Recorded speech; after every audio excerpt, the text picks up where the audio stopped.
6 days. That's how long Nancy Guthrie had been missing before the story exploded into something nobody could look away from. Nancy was 84 years old, sharp-minded, deeply rooted in Tucson, Arizona, and the mother of Today Show anchor Savannah Guthrie. She vanished from her Catalina foothills home in the early hours of February 1, 2026. What started as a missing persons report quickly became one of the most gripping abduction investigations in recent American memory. And weeks into the search, attention landed on a detail buried in plain sight, long before any of this began. Savannah Guthrie was the familiar face, the NBC anchor, the name people recognized. But her older sister Annie occupied a quieter corner of public life. Annie Guthrie is a poet, a jeweler, and a teacher at the University of Arizona Poetry Center.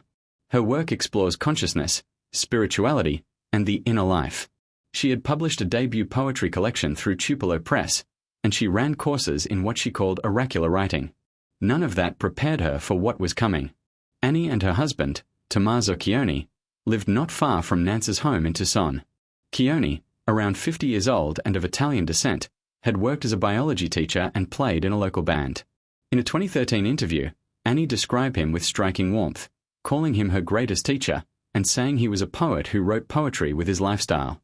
That interview sat unnoticed for over a decade.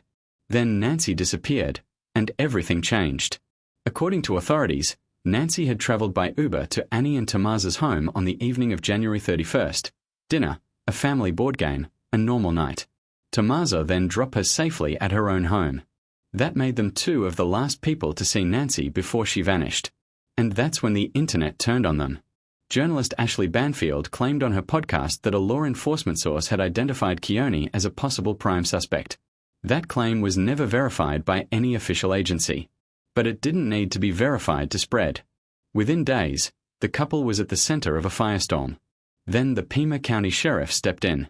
Sheriff Chris Nanos issued an unambiguous public statement clearing the entire Guthrie family, siblings, spouses, all of them. He called the family nothing but cooperative and gracious. He called them victims. He directed pointed frustration at media outlets for suggesting otherwise, and asked journalists to report with compassion and professionalism. It seemed like that should have been the end of it. But it wasn't. Because then something else surfaced, something nobody expected. 4 months after Nance's disappearance, an excerpt from Annie Guthrie's published poetry collection began recirculating online. It was the dedication page, a personal acknowledgement at the front of the book, written to her husband. Tommaso Chioni, my heart, root, and bone. That single line, tender, poetic, became fuel for an entirely new wave of speculation. But it wasn't just Tommaso's name that caught people's attention. Someone named Charlie was also mentioned nearby. And that name sent the internet down a completely different path. Why would a line from a poetry book published years before Nance's disappearance suddenly seem to matter? That question reveals something important about how information travels when a case goes cold. When an investigation stretches past 100 days with no named suspect, the public starts searching every available surface for patterns.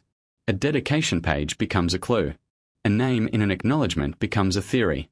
Official silence creates a vacuum, and the internet fills it with everything it can find. So who is Charlie? And does the name actually connect to anything real? The name entered public discussion through the same resurfaced book excerpt. Social media users noticed that Annie's acknowledgements included a reference to Charlie alongside family members and her husband. Screenshots circulated.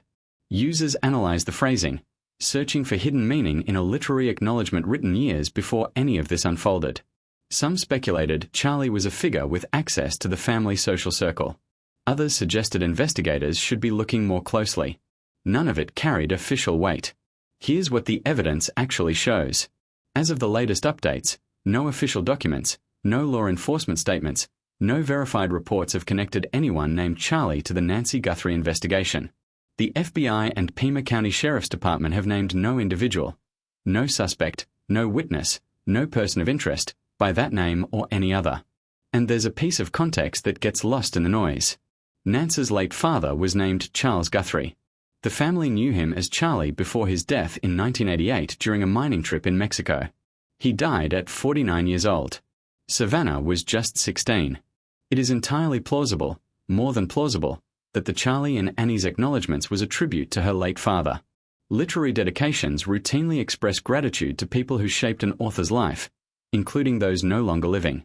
Reading a poetry book's acknowledgments as a roadmap to a kidnapping investigation stretches reasonable inference to its absolute limit. But it keeps happening. And that says far more about the desperation for resolution than it does about any credible lead. Because beneath all the speculation, the actual documented facts of this investigation are far more chilling than anything a book dedication could suggest. Nancy Ellen Long was born on January 27, 1942, in Fort Wright, Kentucky. She had lived in the Tucson area for more than 5 decades. People who knew her describe her as mentally sharp, independent, deeply rooted. She lived alone. But her family noted she could barely walk to her mailbox. Persistent physical pain had limited her mobility for years. The idea that she simply wandered off was, from the very beginning, considered implausible by everyone who knew her. 10 days after her disappearance, FBI Director Kash Patel released surveillance footage showing a masked and armed individual tampering with Nance's front door camera in the early hours of February 1st. The suspect, described as male, between 5'9" and 5'10", average build, was carrying an Ozark Trail hiking backpack. He used branches to block the camera's view. Former FBI agent Johnny Gressing, analyzing the footage publicly, observed that the behavior was deliberate and methodical, suggesting the suspect had prior knowledge of the property's layout. Blood was found at the front entrance to Nance's home and down her driveway. Whatever happened on that porch, it was not peaceful. A glove was recovered approximately 2 miles from the residence. DNA from that glove was submitted to the National CODIS database and returned no match. DNA collected from inside the home also returned no match. Both samples remain in active analysis, and the FBI has since sent the evidence to an outside lab for additional testing. Then, on May 25, 2026, nearly 4 months after Nancy vanished, a pajama top was discovered in a desert area roughly 30 minutes from her home. Sheriff's detectives collected it as evidence. The discovery raised an immediate and disturbing question. If Nancy was wearing pajamas when she disappeared, that suggests she may have been taken in the middle of the night, not drawn outside willingly, but taken.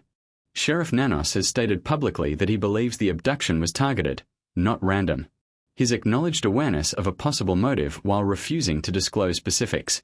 And in a detail that sent a chill through the community, he said that the broader public, not just the family, may not be safe while the suspect remains at large. The investigation hasn't been without friction. Pima County Sergeant Aaron Cross described the first week as a disorganized mess in a May 2026 interview. He also suggested the Guthrie family initially believed Nancy may have wandered off, a claim directly contradicted by Savannah Guthrie's own public statements. The Pima County Deputies Union later issued an apology, clarifying that the family had never believed Nancy walked away voluntarily.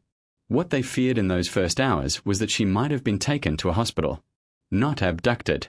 That distinction matters, and the confusion it caused made an already difficult situation even harder to navigate. Through all of it, the family has stayed visible.